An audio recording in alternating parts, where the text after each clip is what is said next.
कैसे हैं आप लोग। आई होप आप सभी लोग अच्छे होंगे। सबको मेरी तरफ से गुड मॉर्निंग।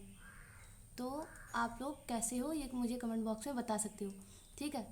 देखो, मैं आज आप लोगों के लिए अपनी मैपिंग सीरीज़ में, मैं वैसे तो अपने प्रीलिम्स 2026 के लिए ज्योग्राफी अलग अलग नया सब्जेक्ट शुरू करना चाहती थी, लेकिन फिर मैंने कल जब ज्योग्राफी के PYQ सॉल्व किए तो आप लोगों के लिए सॉल्व किया, तो फिर मैंने सोचा कि आप लोगों को PYQ के थ्रू दो इम्पॉर्टेंट टॉपिक कवर कराए जाते हैं, है ना। मैं आप लोगों को आज क्रॉप के बारे में, जो पिछले एक साल में लगभग न्यूज़ में रही हैं वो सारी क्रॉप, ठीक है, और उनसे रिलेटेड करंट अफेयर, ठीक है। तो आप लोगों का इन्हीं दो तीन क्वेश्चन के माध्यम से, जो क्वेश्चन है जो प्रीवियस ईयर UPSC का ट्रेंड है, उसी में जो क्वेश्चन पूछे गए हैं उसको सॉल्व करके आप लोगों को उसकी एनालिसिस करवा के और उससे रिलेटेड जो भी करंट अफेयर में चीज़ें रही हैं आप लोगों को उससे अपडेट करवा दूंगी। फ्यूचर में आप लोगों को अब इस क्वेश्चन से रिलेटेड कोई भी क्यूरीज नहीं रहेगी, यकीन मानना, ठीक है। तो अगले 10 से 15 मिनट मेरे साथ जुड़े रहना, जिससे आप लोगों को बहुत ज़्यादा, ठीक है, लाभ मिलेगा। तो अब हम लोग शुरू करते हैं और आप लोग देखिएगा।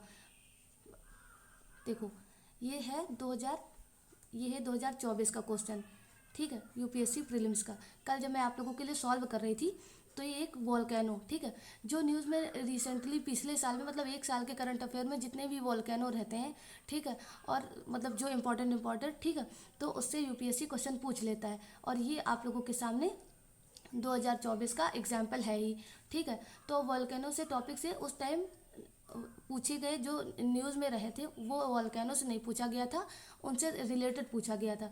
तो क्या पूछा गया था कि निम्नलिखित पर विचार कीजिए।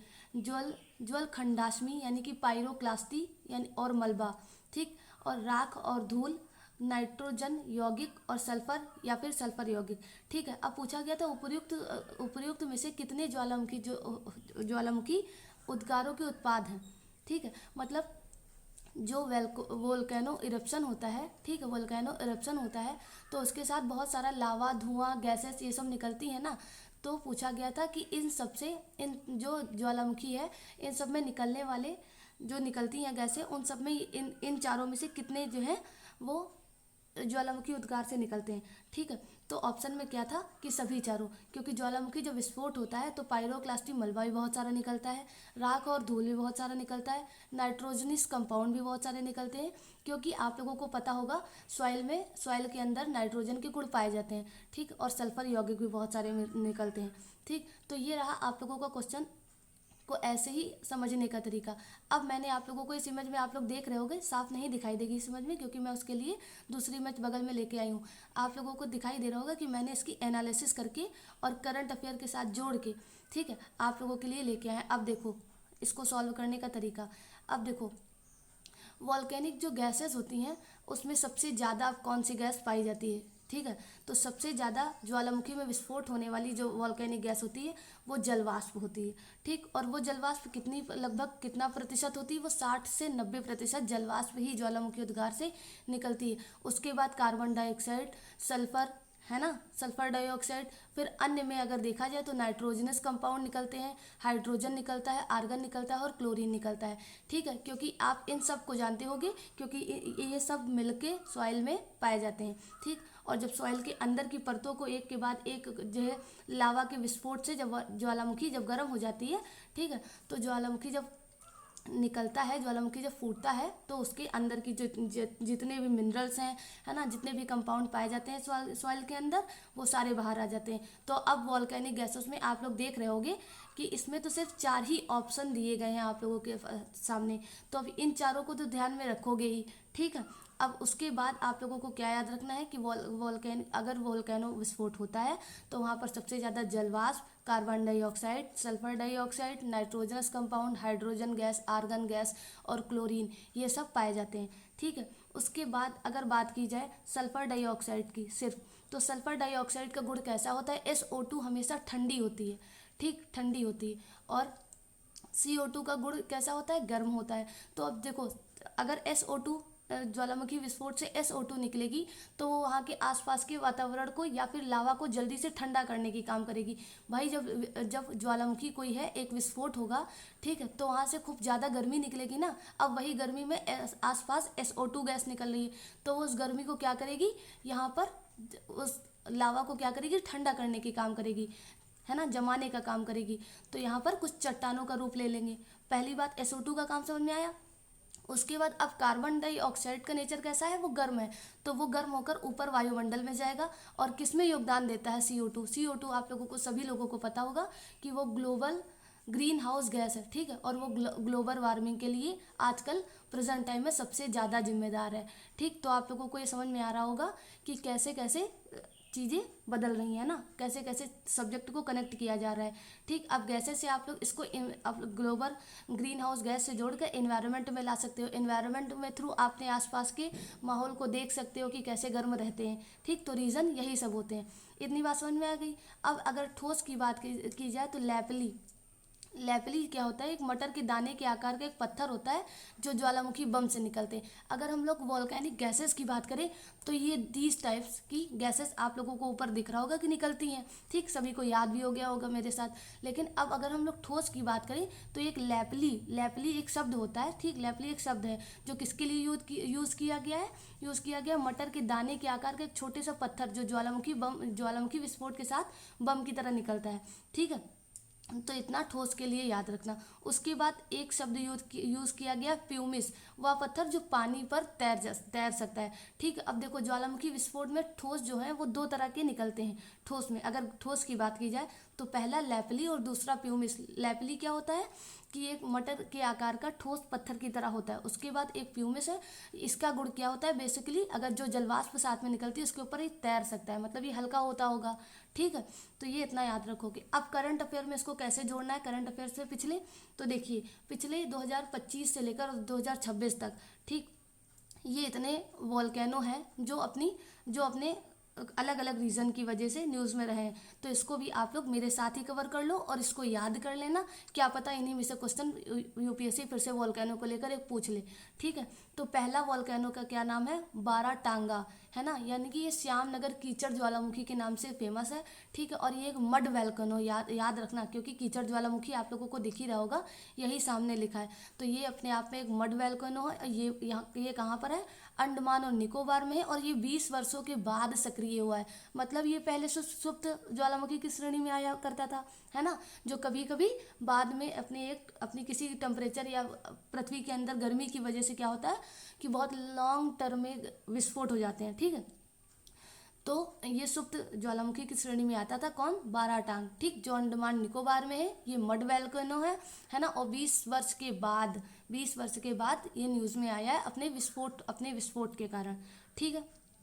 तो अब समझ में आ गया, एक पहला याद हो गया। उसके बाद दूसरा बैरन द्वीप तो सभी लोग जानते होंगे, ये भारत का एकमात्र सक्रिय ज्वालामुखी है, ठीक है। उसके बाद अब तीसरा माउंट लेवोटोवी लाकी भी नवंबर के आसपास 2025 में न्यूज़ में रहा था। और ये कहाँ का वॉल्केनो है, ये कहाँ का ज्वालामुखी है, इंडोनेशिया का ज्वालामुखी है।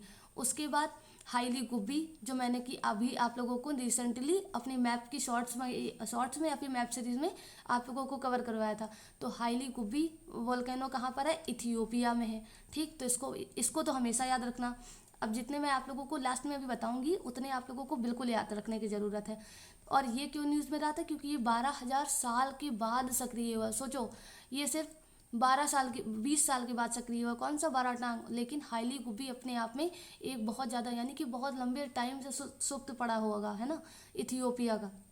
और ये 12,000 साल के बाद सक्रिय हुई है। तो ये सोचो, ये जो पेपर बनाता होगा वो भी न्यूज़ पढ़ता होगा और वो भी उसकी नज़रों में भी ऐसा कुछ चीज़ें होंगी, है ना। और इसमें क्या है कि इसकी राख लाल सागर तक पहुंची है, ठीक है। और ये इतनी तेज विस्फोट हुआ है कि इथियोपिया के जस्ट बगल में रेड सी है, ठीक है। तो वहाँ पर उसकी राख वहाँ तक पहुंची है। उसके बाद सुंदनूरकुर, ठीक, सुंदनूरकुर वॉल्केनो का नाम है सुंदनूरकुर। ये आइसलैंड में है और ये अपने दरारी उद्गार के कारण न्यूज़ में आया था। और आइसलैंड में ही एक शहर है ग्रीडाविक। अब ऑप्शन में करके ग्रीडाविक मिल जाए तो कंफ्यूज मत होना, ठीक है, क्योंकि वो आइसलैंड का ही शहर है और यहाँ पर इसको खाली कराना पड़ा था इसके वॉल्केनिक विस्फोट की वजह से, ठीक। उसके बाद 6 नंबर पर जो वॉल्केनो आता है वो कान लाओन आता है, ठीक। ठीक, कान लाओन कहाँ पर है, फिलीपींस में है। और ये पाइरोक्लास्टिक प्रवाह इसमें देखा गया है, जो अभी आप लोगों को पाइरोक्लास्टिक मलबा ऑप्शन में ऊपर दिखा था, तो ये कनेक्ट कर सकते हो और ये फिर से अगर ट्रेंड बनेगा तो पूछा जा सकता है। उसके बाद माउंट मरापी, ये इंडोनेशिया के सुमात्रा द्वीप में है, ठीक है।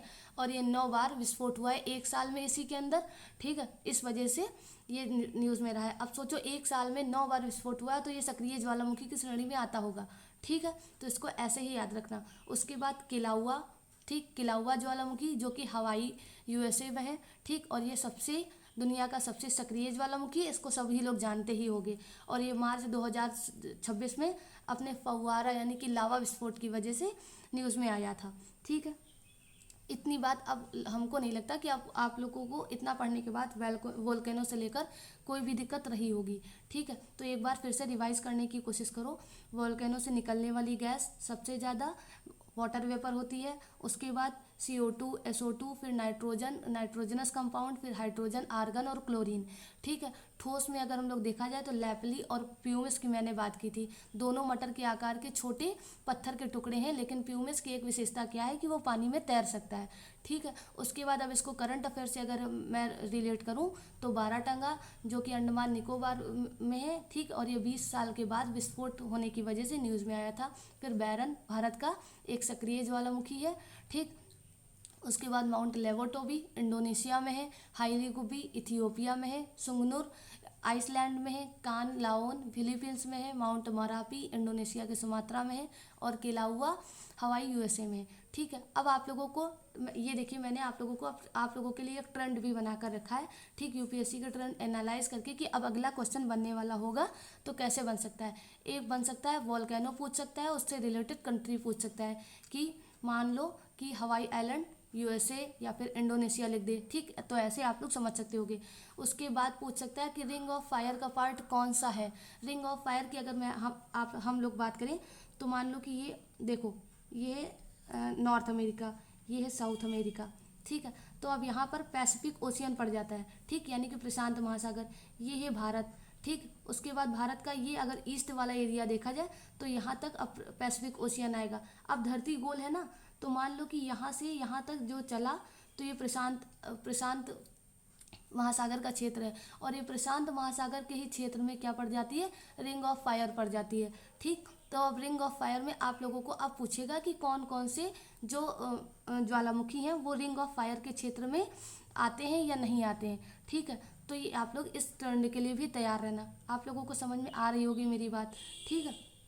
और अब आप लोगों को कोई भी दुविधाएं नहीं होंगी इस क्वेश्चन से लेकर रिलेटेड। अब चाहे तो जितने भी वोल्केनो आप लोगों के प्रीवियस ईयर में आए हैं वोल्केनो से लेकर टॉपिक, आप लोग एक बार सॉल्व करके देख लेना। मैंने एक क्वेश्चन के जरिए आप लोगों के सारे वोल्केनो से रिलेटेड क्वेश्चन को सॉल्व कर दिया है, ठीक। और आप लोग करंट अफेयर से भी अपडेट हो गए हो। मेरी पूरी कोशिश रहती है कि आप लोगों का कोई भी चीज़ छूटे ना और आप लोग अच्छे से अच्छा पढ़ सको और अच्छे से अच्छी चीज़ें दे सको। मानती हूँ मैं कि थोड़ा सुंदर नहीं बना पाती मैं, क्योंकि मुझे भी टेक्नोलॉजी का ज़्यादा ज्ञान नहीं है, ठीक है। तो अब मैं नेक्स्ट क्वेश्चन की तरफ आती हूँ, आप लोगों को नेक्स्ट एग्जाम्पल दिखाती हूँ, ठीक। हाँ, उससे पहले अगर आप लोगों को मेरी पढ़ाने का तरीका अच्छा लगा हो, वीडियो अच्छी लगी हो, आप लोगों को अपने नॉलेज और पढ़ने का तरीका भी इम्प्रूवमेंट में थोड़ा आया हो, तो मेरे चैनल को सब्सक्राइब करना मत भूलना, क्योंकि इससे आप लोगों को फ्यूचर में बहुत ज़्यादा लाभ होने वाला है, बेसिकली हिंदी मीडियम के छात्र, ठीक। क्योंकि इंग्लिश मीडियम के भी बच्चे आप लोगों को ज़रा भी कोई भी दिक्कत नहीं आ रही होगी, क्योंकि इतनी इंग्लिश और इतनी हिंदी सभी को आती है, ठीक है। और उसके बाद जितने भी बच्चे देख रहे हो वो लाइक कर लेना, जिससे वीडियो को पुश मिले और आप जैसे बहुत सारे बच्चों को इन सब के बारे में पता चले और वो भी इम्प्रूवमेंट महसूस कर पाएँ, ठीक है। ये आप लोग कर सकते हो। फिर देखिए नेक्स्ट क्वेश्चन, ये मैपिंग को रिलेटेड, मैपिंग की सीरीज़ में अब मैपिंग का क्वेश्चन तो आएगा ही, है ना। तो ये मैपिंग को लेकर रिलेटेड था, लेकिन मैं इसके आप लोगों की एक साल के करंट अफेयर में जितने भी क्रॉप न्यूज़ में रहे हैं, ठीक, यानी कि जितनी भी फसलें न्यूज़ में रही हैं आप लोग उससे अवगत हो जाओगे, ठीक है। अब क्वेश्चन क्या है, निम्नलिखित में से कौन से देश विश्व के 2 सबसे बड़े कोको उत्पादक के रूप में विख्यात हैं। तो ये 2024 का क्वेश्चन था, ठीक, और प्रीवियस ईयर का था, ठीक है। तो उस टाइम इसका आंसर क्या था, कोट दी आइवर और घाना। प्रेजेंट टाइम पर भी यही है, क्योंकि यही दो देश ऐसे हैं जो विश्व में कोको उत्पादक के लिए सबसे ज़्यादा रिस्पॉन्सिबल है। बाद में अगर बात करी जाए थर्ड की, तो आप लोग देख रहे होगे इंडोनेशिया मैंने लिखा है, उसके बाद इक्वाडोर या ब्राज़ील करके लिखा है, मतलब इन दोनों में कॉम्पिटिशन होता रहता है। तो ये कभी फोर्थ हो जाता है, ये कभी फिफ्थ हो जाता है, या फिर कभी ये फोर्थ हो जाता है और ये फिफ्थ हो जाता है। ठीक, तो आप लोगों को इतना समझ में आ गया। अब कोको उत्पादक की बात करते हैं। तो अब देखो, ये मैंने इतना सब कुछ इधर लिख रखा है, आप लोगों को इतना ज़्यादा अच्छे से नहीं दिख रहा होगा, तो यहाँ पर इस वाले स्लाइड में मैं आप लोगों को दिखाती हूँ। ठीक है, अब देखो कोको के बारे में तो 2024 में पूछ लिया गया था, लेकिन अब कोको से ट्रेंड बना।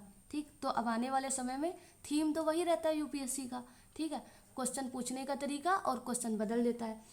तो अब सोचो, अब कोको पूछा गया था, लेकिन पिछले एक साल में कॉफ़ी बहुत ज़्यादा न्यूज़ में रही। ठीक है, तो अब कोको को छोड़ो, अब कॉफ़ी को पढ़ो। ठीक है, तो कॉफ़ी में 4 वैरायटीज़ को देखा गया था जो बहुत ज़्यादा न्यूज़ में थी। पहला अरेबिका और रोबस्टा, तो सभी लोग जानते होंगे। उसके बाद लेबेरिका और एक्सेल्सो। एक बार मैं इधर लिखे दे रही हूँ, अरेबिका, ठीक है, रोबस्टा, ठीक है, उसके बाद लाइबेरिका, है ना, लाइबेरिका, फिर एक्सेल्सो, उसके बाद एक फिफ्थ नंबर पर है, कौन सी, स्टेनोफिला। ठीक, इसको मैं इरेज कर दूंगी, वरना आप लोगों को नीचे का जो मैंने सब लिखा है वो दिखाई नहीं देगा। अगर आप लोगों को लिखना हो अपने नोट्स में, तो ये 5 वैरायटीज़ लिख सकते हो। ठीक है, क्योंकि इन 5 में से कोई 4 या 3 का नाम लेकर दे देगा और कहेगा पहचानिए किसकी वैरायटीज़ हैं। ठीक, तो ये तो एक पहला क्वेश्चन हो गया यूपीएससी के ट्रेंड के हिसाब से।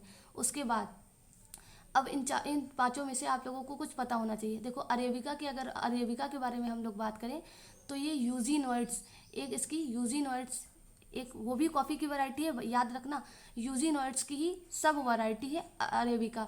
ठीक है, तो यूजीनोइड को अरेबिका की मम्मी भी बोला जाता है। ठीक, तो ये बात याद रखना। उसके बाद रोबस्टा, लाइबेरिका, ठीक है, उसके बाद एक्सेल्सो, फिर स्टेनोफिला की अगर हम लोग बात करें, तो स्टेनोफिला बहुत ही रेयर कॉफ़ी के बारे में जाना जाता है, और विश्व में सिर्फ 1 या 2 ही देश हैं इसको बहुत ज़्यादा प्रोडक्शन करते हैं। मतलब बहुत ज़्यादा क्या, रेयरली प्रोडक्शन होता है, लेकिन सिर्फ उन्हीं 2-3 देशों में होता है। और पहला उसमें से है सियरा लियोन, जो कि अफ्रीका का कंट्री है।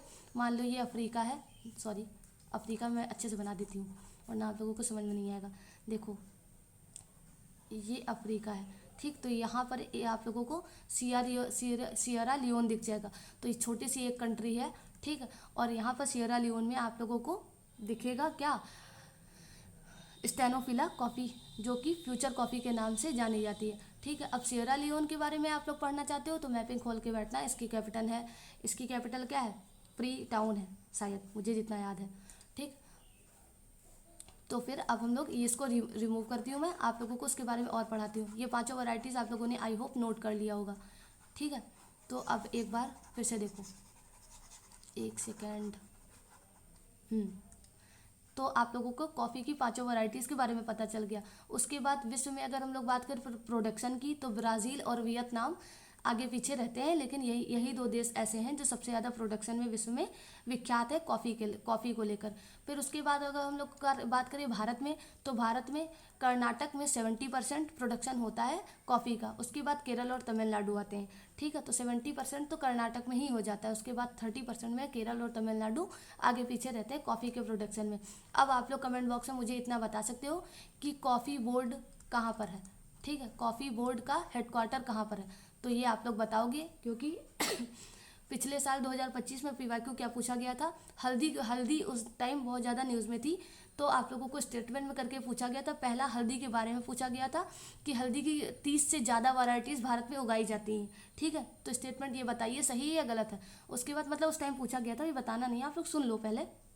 उसके बाद दूसरा स्टेटमेंट क्या था कि हल्दी का हेडक्वार्टर तेलंगाना के हैदराबाद में बनाया गया है। ठीक है, तो अब बहुत सारे बच्चों ने जो हल्दी उस टाइम बहुत न्यूज़ में थी, लेकिन हल्के में उसको ले लिया होगा, तो आप लोगों ने मतलब 30 से ज़्यादा पहला स्टेटमेंट गलत करके आए थे। ठीक है, और या फिर हेडक्वार्टर गलत करके आए होंगे। ठीक, तो आप लोग समझ लो कि 30 से ज़्यादा हल्दी की वैरायटीज़ भारत में ही उगाई जाती हैं, और इसका जो कि हेडक्वार्टर तेलंगाना के हैदराबाद में था। ठीक, देख लेना एक बार, हैदराबाद या निजामाबाद कुछ ऐसा ही था। ठीक, क्योंकि मैं भूल रही हूँ, पिछले साल का क्वेश्चन है। अगर मुझे एग्जैक्ट याद है तो हैदराबाद या निजामाबाद में से 2 ही में से एक है। ठीक है, अब आप लोगों को समझ में आ गया। उसके बाद अब आप लोगों को कॉफ़ी से लेकर क्यूरीज नहीं होंगी। फिर रिसेंटली पिछले साल 1 साल के करंट अफेयर में देखा जाए तो शुगर केन बहुत ज़्यादा न्यूज़ में रहा है। क्योंकि ये इससे क्या बात की जा रही है कि एथेनॉल में 20% शुगर केन मिलाकर पेट्रोल और डीजल के ऊपर डिपेंडेंसी को कम किया जाएगा थोड़ा। ठीक है, अब अगर हम लोग शुगर केन की बात करें तो ब्राज़ील और इंडिया फर्स्ट एंड सेकंड विश्व में है। ठीक, शुगर केन यानी कि गन्ना के प्रोडक्शन में। ठीक, उसके बाद शुगर केन को क्या बाउल ऑफ शुगर बोला जाता है, चीनी का कटोरा बोला जाता है। और वो कौन से 2 राज्यों को बोला जाता है? यूपी और महाराष्ट्र में। इन दोनों में से बहुत ज़्यादा भारत के अंदर प्रोडक्शन होता है गन्ना को लेकर, तो इन दोनों को चीनी का कटोरा बोला जाता है। उसके बाद अब आप लोग इसको इकोनॉमी से अगर जोड़ो तो इंडियन गवर्नमेंट क्या करती है कि सारी फसलों पर एमएसपी लगाती है, मिनिमम सपोर्ट प्राइस। ठीक है, मिनिमम सपोर्ट प्राइस वो सपोर्ट प्राइस है जैसे कि कोई भी किसान है वो बाजार में लेकर गया कोई भी क्रॉप को बेचने के लिए, तो कभी उसका मुनाफा होता है या कभी उसको घाटा होता है। लेकिन इंडियन गवर्नमेंट ने जो एमएसपी लाया है वो उसने क्या किया है कि एक सपोर्ट प्राइस यानी कि एक जो कीमत है, मान लो कि कोई भी दाल है। ठीक, कोई भी दाल है और उसका मूल्य 10 रुपये प्रति किलो इंडियन गवर्नमेंट के द्वारा, ठीक है, क्या कर दिया गया, फिक्स कर दिया गया। अब क्या होगा, वही किसान बाजार में अगर वही दाल को बेचने जाता है तो अगर उसका दाल ये 10 रुपये प्रति किलो से बाजार में 12 रुपये प्रति किलो बिक रहा है तो वो बाजार में बेच दे। ठीक, उससे कोई दिक्कत नहीं है। लेकिन अगर आप लोगों को अगर किसान को घाटा आ रहा है 10 रुपये की जगह 8 रुपये में वहाँ पे बाजार में बिक रहा है, ठीक, तो वो सीधे वो क्या कर सकता है कि वो दाल इंडियन गवर्नमेंट को जहाँ पर जमा की जाती है या पर जहाँ पर उसका प्रोडक्शन या पर जहाँ पर उसको सिक्योर किया जाता है, ठीक है, वहाँ पर जाकर बेच सकती है और अपने 10 रुपये के हिसाब से एक फिक्स अमाउंट के हिसाब से, ठीक, पैसे ले सकती है। तो उसका ना ही नुकसान होता है और ना ही ज़्यादा फ़ायदा होता है, मतलब एवरेज में काम चल जाता है। यही है मिनिमम सपोर्ट प्राइस। ठीक, अब आप लोगों को बहुत इजी शब्दों में समझ में आ गया होगा, आई होप। ठीक, तो ये इकोनॉमी में कॉन्सेप्ट पढ़ा जाता है। लेकिन अब आप बात याद रखिए कि सारी फसलों के लिए तो एमएसपी लगाया जाता है, लेकिन शुगर केन के लिए भारत की सरकार के द्वारा क्या लगाया गया, गन्ना के लिए एफआरपी का यूज़ किया गया, फेयर एंड रिम्यूनरेटिव प्राइस। नाम सिर्फ बदले हैं, काम दोनों का एक ही है। ठीक, तो अब आप लोगों को कन्फ्यूज़न क्रिएट होने की सिर्फ कोई ज़रूरत नहीं है। सिर्फ इतना पता होना चाहिए कि सारी फसलों के लिए एमएसपी लगाया जाता है एक्सेप्ट टू गन्ना के लिए क्या लगाया जाता है, एफआरपी का यूज़ किया जाता है, फेयर एंड रिम्यूनरेटिव प्राइस। ठीक है, अब आप लोगों को इससे रिलेटेड भी कोई क्यूरीज नहीं रह गई होंगी।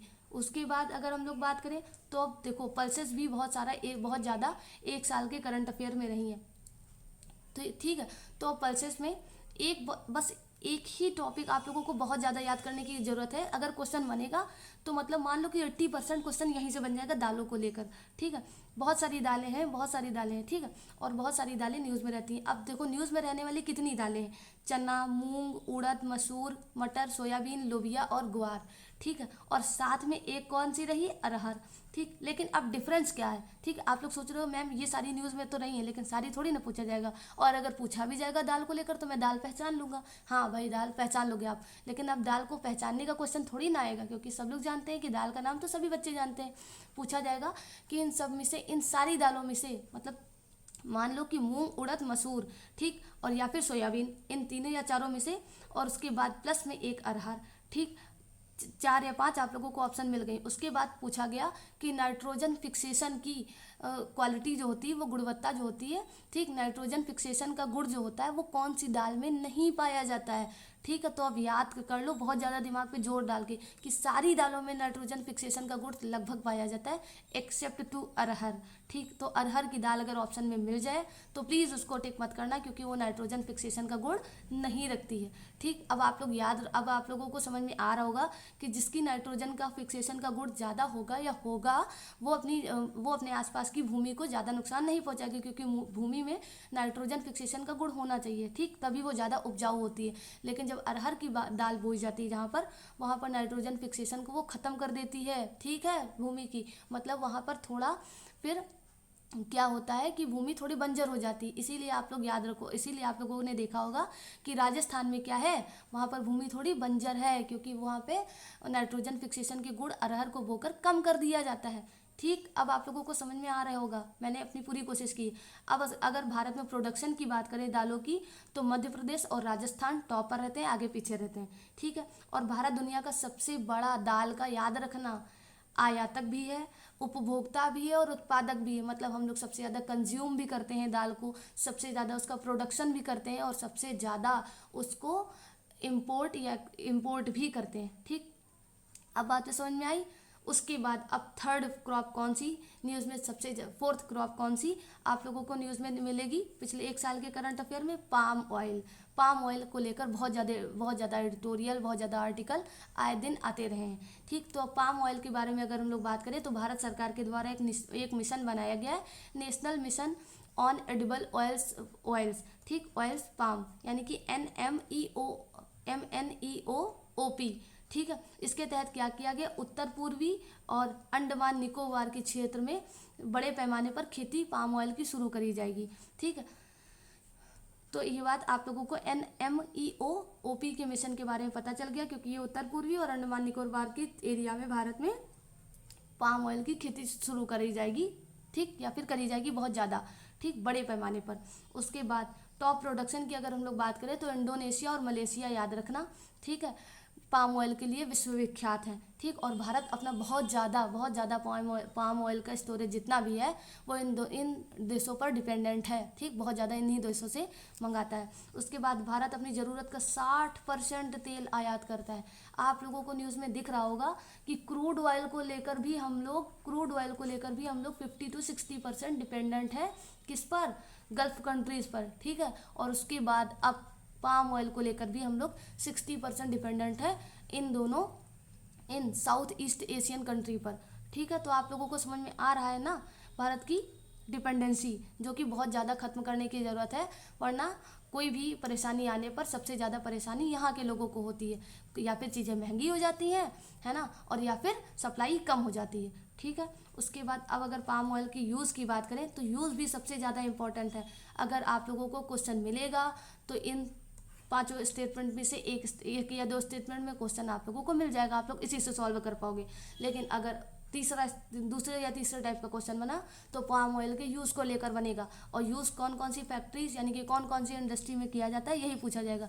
तो पहला एडिबल यानी कि खाने की चीज़ों में पाम ऑयल का यूज़ भर भर के किया जाता है, जो कि बहुत ज़्यादा हार्ट हेल्थ के लिए नुकसानदायक है, आप सभी लोगों को पता होगा। उसके बाद सोप यानी कि साबुन आबुन जो बनाए जाते हैं वो सोप इंडस्ट्री में भी इसका पाम ऑयल का यूज़ किया जाता है। किसके लिए? स्मूथनेस के लिए। उसके बाद कॉस्मेटिक इंडस्ट्री में भी आप लोगों को दिखेगा पाम ऑयल का भारी मात्रा में यूज़ होता है। ठीक, अब यूज़ के क्षेत्र आप लोगों को पता चल गए, एज इट इज़ याद कर लेना, क्वेश्चन इसी से आ जाएगा। ठीक है, अगर आया तो आप लोगों को चूकोगे नहीं, मतलब इतना पढ़ने के बाद आप लोग सॉल्व करने की हर एक हालत में होंगे। उसके बाद अगर हम लोग चावल और गेहूँ की बात करें, ठीक है, जो कि मतलब हर साल लगभग न्यूज़ में रहते हैं, तो चावल क्यों न्यूज़ में रहा है? अपने जीन एडिटिंग की वजह से। ठीक है, सूखा सहने वाली एक फसल का निर्माण किया गया चावल में। उसके बाद खेती जो इसकी वो उसके बाद खेती डायरेक्ट सीडिंग टेक्नोलॉजी के लिए, डायरेक्ट सीडिंग टेक्नोलॉजी SDR नहीं DST, ठीक, ऐसे एक डायरेक्ट सीड टेक्नोलॉजी इस खेती का इस्तेमाल किया गया है। किसके लिए? चावल को उगाने के लिए, जिससे पानी बचता है। ठीक, तो ये भी एक न्यूज़ का एक टॉपिक है। उसके बाद अगर हम लोग मिट्टी की बात करें चावल की, तो चावल की मिट्टी के लिए जलोढ़ मिट्टी की ज़रूरत होती है और गेहूं के लिए दोमट मिट्टी की ज़रूरत होती है। ठीक है, और उसके बाद अगर हम लोग प्रोडक्शन की बात करें तो चावल और गेहूं दोनों में चीन टॉप पर रहता है और भारत सेकंड में रहता है। ठीक, तो आप लोगों को इतना समझ में आ गया ना। फिर अब देखो, एक और न्यूज़ में बहुत ज़्यादा चीज़ थी, येलो पी यानी कि पीली मटर। ठीक, तो पीली मटर की आयात पर अगर हम लोग बात करें कि हम लोग कहाँ से पीली मटर ज़्यादा मंगाते हैं, तो विश्व में कनाडा और रूस से हम लोग ज़्यादा मंगाते हैं। और इसके लिए ये न्यूज़ में क्यों थी? क्योंकि DGFT duty free duty free यानी कि एक समय सीमा होती है कि इस समय सीमा में ड्यूटी फ्री यानी कि जितना भी आप लोग दूसरे देशों से हम लोगों को मंगाया जाएगा तो उन लोगों के ऊपर टैक्स नहीं लगेगा। तो इसकी समय सीमा को बढ़ा दिया गया है भारत की सीमा के अंदर, और ये 31 मार्च 2027 तक कर दिया गया है, जिससे भारत के किसानों को ज़्यादा नुकसान न पहुँचे और भारत में जो पीली मटर का प्रोडक्शन है, ठीक है, उसको ज़्यादा सपोर्ट मिले। ठीक, तो अब आप लोगों को चीज़ें समझ में आ गई हैं। आई होप आप लोगों को मज़ा भी आया होगा। ये 2 क्वेश्चन सॉल्व करने में मुझे तो 2 घंटे लगे थे, ठीक है, क्योंकि मुझे आप लोगों को पढ़ाना भी था, ठीक, और पढ़ाने में आप लोगों को समझाने में लगभग आधा घंटा लग गया। मुझे तो लगा था कि 10 से 15 मिनट में समझा देंगे। अगर सोचो आप लोग सारे PYQ इसी टेक्निक से इसी तरह सॉल्व करके टॉपिक से कनेक्ट करके पढ़ते रहोगे तो मुझे नहीं लगता कि अब आप लोगों को दिक्कत होगा। लेकिन हाँ, एक बात और कि इस क्वेश्चन से रिलेटेड एक इमेज ऊपर भी है जो मैंने कुछ लिखा था, ठीक है, तो वो भी देख लो एक बार। अब अगर हम लोग कोको पूछा गया था ना, कोको पूछा गया था ना, तो अब देखो बात अगर कोको की फिर से करें तो कोको प्रोडक्शन के लिए कौन कौन सी फैक्टर्स जो है मतलब क्लाइमेट है वो ज़्यादा होते हैं, ठीक है। तो उष्णकटिबंधीय क्लाइमेट चाहिए होता है कोको प्रोडक्शन के लिए, यानी कि ट्रॉपिकल, ठीक। टेम्परेचर की अगर हम लोग बात करें तो 20 से 32 या 30 डिग्री सेंटीग्रेड में कोको प्रोडक्शन होता है, ठीक है। उसके बाद बारिश की बात करें अगर हम लोग तो 1500 से 2000 NM, ठीक, MM लगभग बारिश चाहिए होती है सालाना। उसके बाद कोको प्लांट को धूप से बचाने के लिए अक्सर रबर और केले का पेड़ साथ में लगाया जाता है, क्योंकि आप लोगों को पता होगा कोको पौधे होते हैं, ठीक, मतलब छोटे छोटे कोको के पौधे होते हैं और इसको अगर धूप लगेगी तो ये जल्दी मुरझा जाएंगे, ठीक। तो इनके साथ क्या लगाया जाता है, बड़े बड़े केले और रबड़ के पत्ते लगाए जाते हैं, जिससे इनके ऊपर सनलाइट कम पड़े और ये मुरझाएं ना जल्दी, ठीक। तो आप लोगों को इतना समझ में आ गया होगा। फिर अगर 5वें पॉइंट की बात करें तो मिट्टी इनके लिए गहरी, उपजाऊ और जल निकासी बनाई जाती है, ठीक। अब आप लोगों को इन 2 क्वेश्चन से इतनी सारी चीज़ें कवर हो गई होंगी कि आप लोगों को मज़ा आया होगा। मेरे चैनल को सब्सक्राइब करना मत भूलना, वीडियो को लाइक करना मत भूलना। कल फिर मिलेंगे। Have a nice day, bye bye, take care.